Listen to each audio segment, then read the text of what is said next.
नमस्कार फ्रेंड्स, गृहस्वामिनीच्या या सदरामध्ये मी मधुरा परब आपल्या सर्वांचं मनापासून स्वागत करते. फ्रेंड्स, आपल्याला पाहिल्यानंतर कळालंच असेल, आज आपण पॉपलेटचं सार करणार आहोत, तेही मालवणी पद्धतीने. त्यासाठी मी या ठिकाणी एक पॉपलेट घेतलेला आहे, त्यानंतर बेडगी मिरची घेतलेल्या आहेत 5 ते 6 आणि 8 ते 10 लसणीच्या पाकळ्या घेतलेल्या आहेत. चवीपुरता आपण यामध्ये मिठाचा वापर करणार आहोत.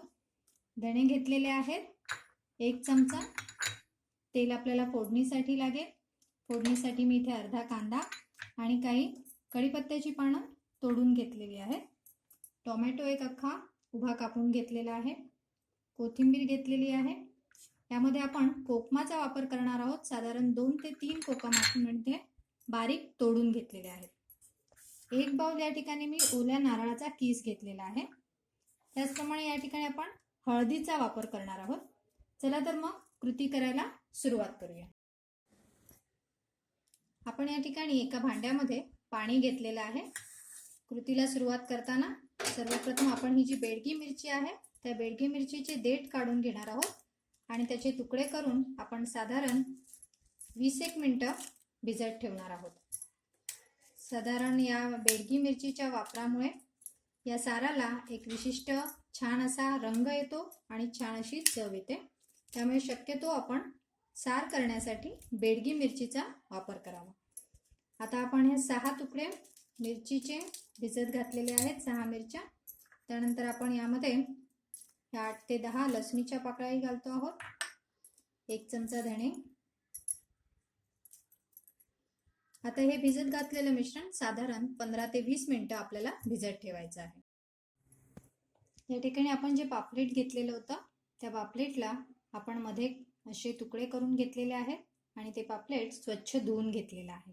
आता त्या पापलेटला आपण मीठ लावून घेऊया, साधारण 1 चमचा.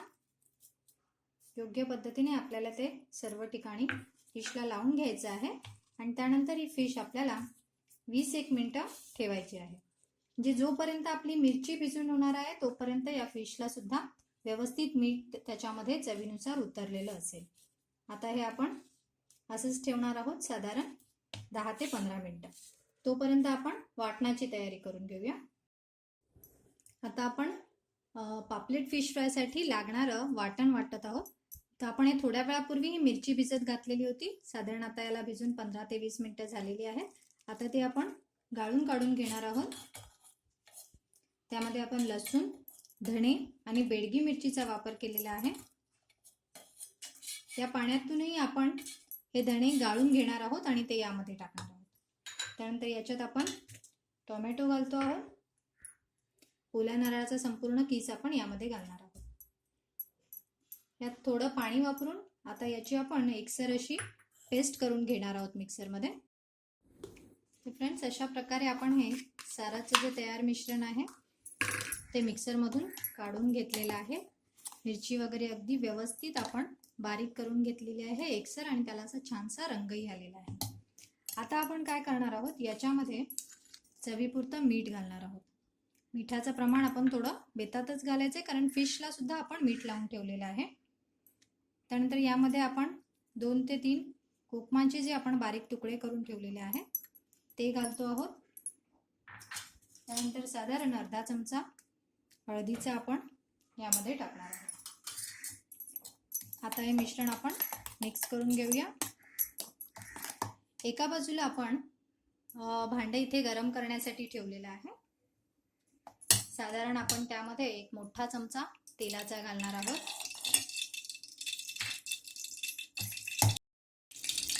तेल गरम झालंय. आपण त्यामध्ये कांदा आणि कढीपत्ता जो आपण ठेवलेला आहे फोडणीसाठी तो घालून घेऊ.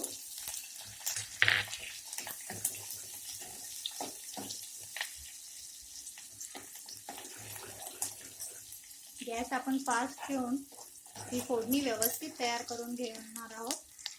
त्यातला जो कांदा आहे तो थोडासा ब्राऊन होईपर्यंत आपण हे परतणार आहोत मिश्रण. आता ही फोडणी तयार झालेली आहे.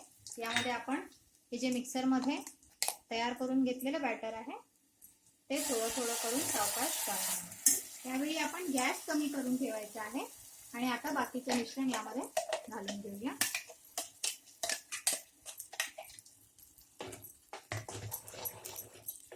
आता या फोडणीमध्ये मिश्रण आपण व्यवस्थित परतून ढवळून घेणार आहोत आणि साधारण 1 मिनिट याला असंच उकळी येऊ देणार आहोत. मंद आचेवर आपण हे थोडी उकळी काढून घेतोय त्याला, जेणेकरून ती फोडणी व्यवस्थित त्या चटणीमध्ये मिक्स होईल. आता हे जे आपण केलेलं वाटण आहे त्याच्यामध्ये फोडणी व्यवस्थित मिक्स झाली आहे. आता आपण जे पीस काढून घेतलेले होते ते पीस आपण मिठाच्या पाण्यामध्ये ठेवलेले होते ते आता आपण स्वच्छ धुवून घेतलेले आहेत आणि यामध्ये आपण ते घालतो आहोत. हे साधारण ही पापलेट करी 2 व्यक्तींकरिता सफिशियंट आहे. आता हे बॅटर आपण याला व्यवस्थित लागायला द्यायचं आहे आणि यामध्ये आपल्याला आवश्यकतेनुसार पाणी घालायचं आहे. जितपत आपल्याला या साराची थिकनेस हवी आहे तितपत आपण यामध्ये पाणी घालणार आहोत. आता आपण गॅस थोडा मोठा करून घेऊया.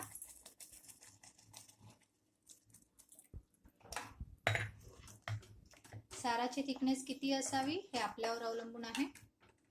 लक्षात घ्या, याच्यामध्ये आपण फिशला सुद्धा मीठ लावून ठेवलेलं होतं आणि सारामध्येही गरजेनुसार मीठ घातलेलं आहे. एकंदरीत फार पातळही नाही आणि फार घट्टही नाही, अशी एकसर आपल्याला हे तयार करून घ्यायचं आहे. त्यानंतर आता याच्यामध्ये शेवटची स्टेप ती म्हणजे याच्यामध्ये आपण कोथिंबीर पेरून घेऊया आणि एक छानशी उकळी आल्यानंतर आपण हे सर्व करायला रेडी होऊ. हे फिश या सारामध्ये शिजण्याकरिता साधारण 15 ते 20 मिनिटं आपल्याला उकळवावी लागेल. त्यानंतर ही फिश करी तयार होईल. आता या साराला व्यवस्थित उकळी आलेली आहे. आता आपण उतरवण्याआधी फिश करीच्या साराचा गॅस कमी करून ठेवायचा आहे आणि त्या कमी गॅसवर आपल्याला ते साधारण 2 मिनिटं उकळवायचं आहे, जेणेकरून त्याच्यावर एक ऑइलीनेस येते, एक जो तवंग असतो ना तो फिश करीला अतिशय छान वाटतो. तर आपण त्यासाठी हे आणखीन 2 मिनिटं उकळवणार आहोत. त्यानंतर आपण ही डिश सर्व करून घेऊया. फ्रेंड्स, अशा पद्धतीने पॉपलेट फिश फ्राय तयार आहे. आपण या पद्धतीची रेसिपी नक्की ट्राय करा. अशा पद्धतीने कोकणामध्ये फिश करी केली जाते. आपण या पद्धतीने ट्राय केल्यास आपल्या सर्वांनाच घरी आवडेल. आपले लाईक्स आणि कमेंट्स माझ्यापर्यंत नक्कीच येऊ द्या. त्यामुळे यामध्ये आपले सजेशन्सही खूप महत्त्वाचे आहेत माझ्यासाठी. हा व्हिडिओ पाहून झाल्यानंतर माझा चॅनल सबस्क्राईब करायला विसरू नका. थँक्यू.